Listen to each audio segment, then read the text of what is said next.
1, 2, 3. Halo semuanya.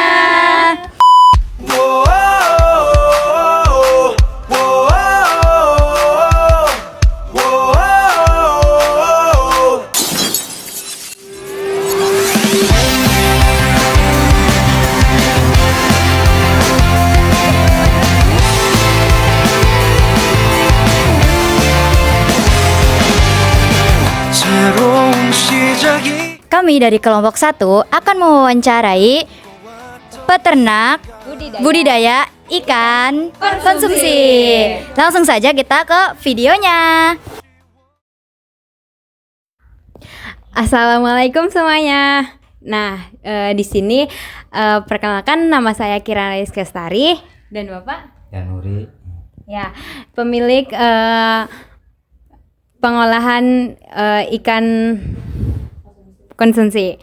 Nah, baik, langsung pertanyaan aja ya Pak. Nah, pertanyaan pertama, alasan Bapak memilih untuk membudidayakan ikan konsumsi itu apa? Ya, kalau untuk pribadi saya dan teman-teman itu hanya untuk sekedar hiburan, ngilangin jenuh. Selebihnya masalah untuk ikan konsumsi tergantung, istilahnya kalau ada orang pengepul yang berani mau jual, ya oke lah, kita sekawan boleh kita jual. Kalaupun untuk perorangan pribadi terserah, itu mau dikonsumsi buat keluarganya atau saudaranya, terserah, itu masalahnya pribadi masing-masing. Kalau untuk sekedar hobi ya kita mengayomi bersama. Udah gitu. Yang kedua apa? Oke, baik, lanjut pertanyaan kedua ya. Nah, kalau misalnya ukuran sama jenis kolamnya tuh apa? Terus satu kolam tuh minimal diisi berapa bibit atau berapa ikan gitu? Ya, yang kalau pas kebetulan di tempat lapangan tadi udah survei kan? Iya. Kalau yang di tempat lapangan itu ukurannya 3x3, 3 meter kali 3 meter ya. Tingginya itu kurang lebih 1 meter. Nah, sedangkan debit air mungkin sekarang lagi musim kemarau, pastilah agak berkurang ya kan. Nah, masalah perkembangan ikan itu paling maksimal minimalnya itu kan, kalau kita tergantung ngasih makan bisa panen 2,5 bulan itu. Nah, selebihnya kalau untuk masalah itu ada bibit lagi nggak atau yang lainnya? Iya, itu satu kolam tuh isi berapa? Nah, itu kalau yang pas kebetulan di lapangan itu satu kolamnya itu 200 ekor. Nah, itu nggak semuanya murni ya, kalau kita panen nggak mungkin utuh 200, kemungkinan kan ada hama. Nah, pas kebetulan itu karena mungkin faktor air ya kan, pengaruh dari air limbah terutama obat dari sawah ya kan, pasti kan turun ke air. Ada yang sebagian mati ya, kita nggak tahu jumlahnya tinggal berapa nanti kalau kita panen. Kalau dari awal kita nanam kurang lebih 200 ekor. Oke. Baik, ke pertanyaan selanjutnya. Pakannya tuh apa saja dan kapan waktu pemberiannya? Kalau untuk masalah pakan kita ada berbagai varian. Kalau dari pakan alam tentunya kan ada lumut dari bawah air. Yang kedua, kita kasih nutrisi ya, terutama pakan alam juga dari sayuran atau entah itu brokoli atau kol, sawi putih, ya kan, sesin atau lain sebagainya, itu kangkung juga bisa. Nah, kalau untuk pakan tambahan untuk apa ya, nutrisi tambahannya itu kalau kita biasanya umumnya pelet, pakai pelet. Nah, untuk cara kita ngasih makan itu tergantung porsi kita, senangnya kita aja itu. Kalau yang suka tiap hari ada nggak masalah. Kalau yang ngasih makan pagi ada, yang ngasih sore ada. Ya, yang bagusnya mah kira-kira teratur, jangan full pagi sore. Kalau bisa pagi-paginya aja, selebihnya kan nanti ada makanan tambahan dari alam, entah itu sayuran apa yang lain ya kan. Kalau khusus bagi nila itu sama soalnya sama ikan gurami itu sayuran doyan, lain sama ikan lele. Kalau lele khusus dia pakai putih atau pelet. Oke, selanjutnya, kira-kira ukuran siap panen tuh di sekitar berapa kilo dan itu stabil atau tidak?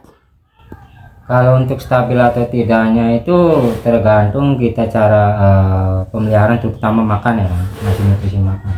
Kalau untuk mungkin misalkan kalau kita porsi makanannya dipenuhi, mungkin kalau untuk ukuran, kalau jumlah keseluruhan kita pakai per kilo, nggak hitungan satu ekor ya kan.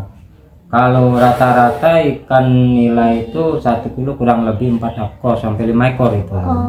Umum panen itu kurang lebih 2,5 bulan. Itu yang maksimalnya itu sepengetahuan saya. Pertanyaan selanjutnya, 1 bulan itu berapa kali panen dan berapa banyak yang didapat? Kalau untuk 1 bulan kita panen nggak mungkin, paling maksimal 2 bulan. Nah, kalaupun yang didapat tergantung kita jumlah ikan. Kan tadi udah pernah soal pertama yang pertama ya. Kalau untuk jumlah ikan kita umpama nanam kurang lebih 200, kemungkinan kan ada berbagai macam atau mati atau yang lainnya gitu kan. Kalau maksimal nggak mungkin. Udah. Selanjutnya, cara pembersihan kolamnya bagaimana dan berapa kali dalam sebulan? Nah, kalau untuk keramba saya belum mengetahui ya kan, beda sama di kolam plesteran ya kan. Kalau di keramba kan terutama ya yang mau dibersihin gimana, karena yang namanya keramba apung itu jenis makanan yang alami itu kan dari lumut, nggak mungkin kita dibersihin kan, lain sama di kolam plesteran. Terima kasih. Baik, pertanyaan selanjutnya, penghasilan bersih dan kotor dalam 1 kali panen berapa, Pak? Kalau untuk penghasilan bersih sama panen ya, nah itu tergantung satu jenis ikan ya kan, yang kedua cara pemeliharaan, pakan juga ya kan, nah jumlah ikan atau bibit, nah di situ ya kan. Nah insya Allah kalau umpamanya panen kita berhasil ataupun dari pakannya kita teratur, tentu juga hasil dari kita hasil panen per bulan atau per 2 bulan itu bisa menghasilkan banyak ikan ya. Selanjutnya, biasanya lele yang baru dipanen akan dijual di mana saja? Nah itu kalau untuk masalah ikan lele tergantung kita milih pengepul. Ada yang konsumsi buat restoran ya kan, ada yang konsumsi buat pecel lele makanan yang di jalan. Itu tergantung cara kita pengepulnya aja. Kalau kita mau jual mau kemana aja terserah, tergantung itu yang punya ngelola ikan, mau dimakan mau dijual kemana nggak terserah, nggak masalah ya. Terima kasih, Pak. Oke, baik, akhirnya di penghujung wawancara, terima kasih atas ilmu dan sarannya dan waktunya. Kami akhiri. Wassalamualaikum warahmatullahi wabarakatuh. Sekian dari kami, sampai jumpa. Terima kasih. Terima kasih. Sekian